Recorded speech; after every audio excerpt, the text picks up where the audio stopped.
আসসালামু আলাইকুম প্রিয় প্রবাসী ভাই বোন যারা প্রতিনিয়ত অভিবাসীদের গুরুত্বপূর্ণ আপডেট তথ্য দেখার জন্য অপেক্ষায় থাকেন আমাদের ইউটিউব ফেসবুক দুই প্ল্যাটফর্মে।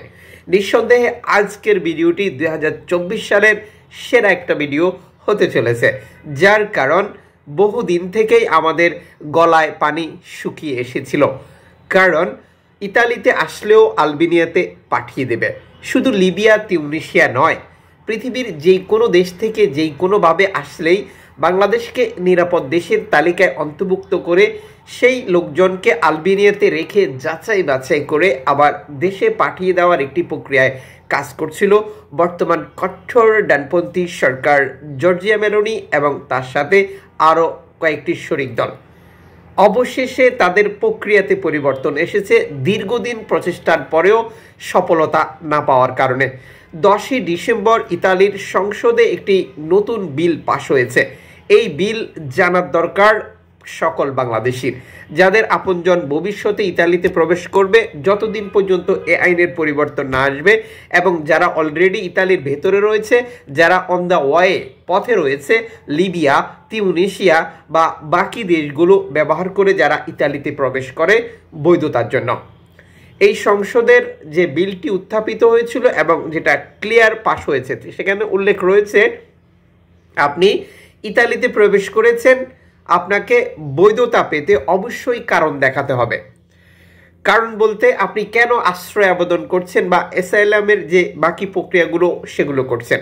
মূলত এটি হচ্ছে একজন বাংলাদেশির জন্য গুরুত্বপূর্ণ, যিনি ঠিক এই মুহূর্তে ইতালির ভেতরে এখন প্রবেশ করেছেন, যিনি সামনের দিনগুলোতে প্রবেশ করবেন এবং যিনি ভবিষ্যতে প্রবেশ করার জন্য স্বপ্ন দেখছেন। আপনাকে আগে থেকেই কনফার্ম করতে হবে বর্তমান বাংলাদেশের কোন পরিস্থিতির কারণে আপনি ইতালিতে এসে আশ্রয় আবেদন করছেন, যেহেতু আপনি অবৈধভাবে প্রবেশ করছেন। এই ব্যাপারটি আপনাকে মাথায় রাখতে হবে। আপনি অভিযোগ করার আগে বা এই প্রক্রিয়া সম্পূর্ণ করার আগে একজন আইনজীবীর সহযোগিতা নেবেন। মনে রাখবেন, তার সাথে টার্মস কন্ডিশন সব কিছু ঠিক করেই আপনার আগামী পথ বা গন্তব্য নির্ধারণ করবেন। যে অভিযোগটি জানাবেন সেটি যেন আপনার পরিস্থিতি বাস্তবতার সাথে ম্যাচিং করেই করা হয়, এবং সেই পন্থা বা পদ্ধতি অবলম্বন করলে আপনি ইতালিতে বৈধ হতে পারবেন। আপনি যদি প্রথমেই এই প্রক্রিয়াগুলো রেডি করে না রাখেন, আপনাকে বিভিন্ন ধরনের ঝামেলার মুখে পড়তে হবে। আপনার আবেদন এবং আপনার বৈধতার প্রক্রিয়া দীর্ঘমেয়াদী হতে পারে বা একেবারে নাও হতে পারে। আশা করি আপনারা ক্লিয়ার বুঝেছেন। আমি সহজ করে আরও বুঝিয়ে বলছি। আপনি যখন বিটিমাটি বিক্রি করে ধার দেনা করে সুদের উপরে টাকা নিয়ে ঘর থেকে বেরিয়েছিলেন, তখন আপনার গন্তব্য ছিল ইতালিতে প্রবেশ করা। আপনি একটু পেছনে ফিরে গেলে দেখতে পারবেন আপনাকে প্রথম একটি দেশে যেতে হয়েছে, সেখান থেকে লিবিয়াতে আসতে হয়েছে, লিবিয়ার গেম করে নির্যাতন সহ্য করতে হয়েছে, বা কয়েকবার গেম দেওয়ার পর আপনি ইতালিতে প্রবেশ করেছেন। অথচ আপনার প্রথম গন্তব্য বা স্বপ্ন ছিল ইতালিতে প্রবেশ করা, কিন্তু ভেতরে এই ঘটনাগুলো ঘটবে আপনি জানতেন না। এই প্রক্রিয়াগুলো যদি আপনি ভেবে দেখেন, তাহলে আপনি এখনই ক্লিয়ার হয়ে গেছেন যে ইতালিতে প্রবেশ করার পর আপনাকে কি কি করতে হবে আর কি কি অভিযোগ বা রাস্তা ব্যবহার করলে আপনি খুব সহজে বৈধতা পাবেন। সরকারের সর্বশেষ সিদ্ধান্ত অনুযায়ী আমরা এই কথাগুলো আপনাদেরকে বলছি। যখন তাদের সিদ্ধান্তে পরিবর্তন আসবে, তখন আপনাদের পরামর্শেরও পরিবর্তন আসবে। আপনি ইতালিতে অবস্থান করছেন অথবা ইউরোপের বিভিন্ন দেশে অবস্থান করছেন, আপনার প্রতি অনুরোধ, আপনি আপনার একজন আপনজনকে এই তথ্য ইনফরমেশনগুলো দিয়ে সহযোগিতা করবেন। আপনি ইতালিতে বৈধতা অর্জন করেছেন, আপনি কোটি কোটি টাকা অর্জন করেছেন, আপনার জন্য আমাদের পক্ষ থেকে শুভকামনা। কিন্তু আমরা সাম্প্রতিক সময় লক্ষ্য করেছি বহু বাংলাদেশি অবৈধ বাংলাদেশিদেরকে সহযোগিতা করছেন না এবং অবৈধ বাংলাদেশিদের বিরুদ্ধে কাজ করছেন। আবার অনেকে প্রকাশ্যে অবৈধ বাংলাদেশিদেরকে আড়ালে অবডালে বা বিভিন্নভাবে তার ক্ষতি করার চেষ্টা করছেন।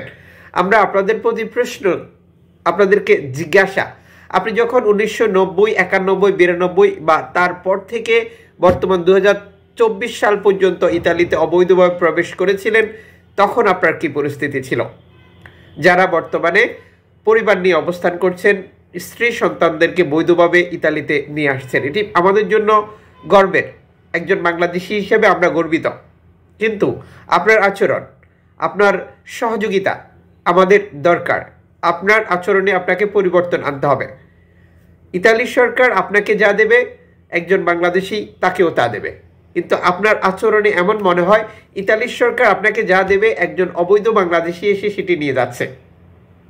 1991 সালে আপনি যখন প্রবেশ করেছিলেন বা 95-তে বা 2000 সালে, তখনই কিন্তু একজন বাংলাদেশি আপনাকে বলেছিল কেন এসেছেন, এখানে তো কিছুই নেই, বাংলাদেশিরা এসে ভরে গেছে, এখন আর ভাত খাওয়া যাবে না।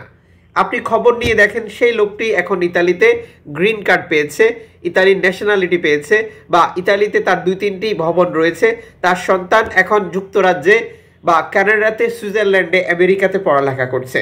এটি সম্পূর্ণ ইতালি থেকে আসা। তাহলে আপনি কেন বলছেন সেই লোকটিকে তুমি কেন এসেছ, তোমার কোনো সুযোগ নেই? আপনাকেও তো অন্য লোক একই কথা বলেছিল। আশা করি আমাদের সকল প্রবাসী ভাই ও বোন এই ধরনের আচরণ থেকে বিরত থাকবেন, মানবিক দিক বিবেচনা করে। আমার একজন ভাই যিনি দিনের পর দিন, রাতের পর রাত, বছরের পর বছর অত্যাচার নির্যাতনের শিকার হয়ে অবৈধভাবে ইতালিতে প্রবেশ করেছে, তাকে সহযোগিতা করবেন। সহযোগিতা না করতে পারেন অন্তত আপনি ক্ষতি করবেন না। সাম্প্রতিক সময় আমরা বহু অভিযোগের প্রেক্ষিতে এই কথাগুলো বলছি। আমরা জানি অনেকেরই খুব রাগ বা বিভিন্ন ধরনের প্রতিক্রিয়া আসতে পারে। আমরা বলছি না যে একজনও ভালো নেই, হ্যাঁ বহু ভালো মানুষ রয়েছে, তবে সেই ভালোর পরিসংখ্যান একেবারেই কম, একেবারেই কম, একেবারেই কম। খারাপের পরিসংখ্যান বেশি। আর সবাইকে বলবো পারলে সহযোগিতা করুন, কিন্তু ক্ষতি করবেন না।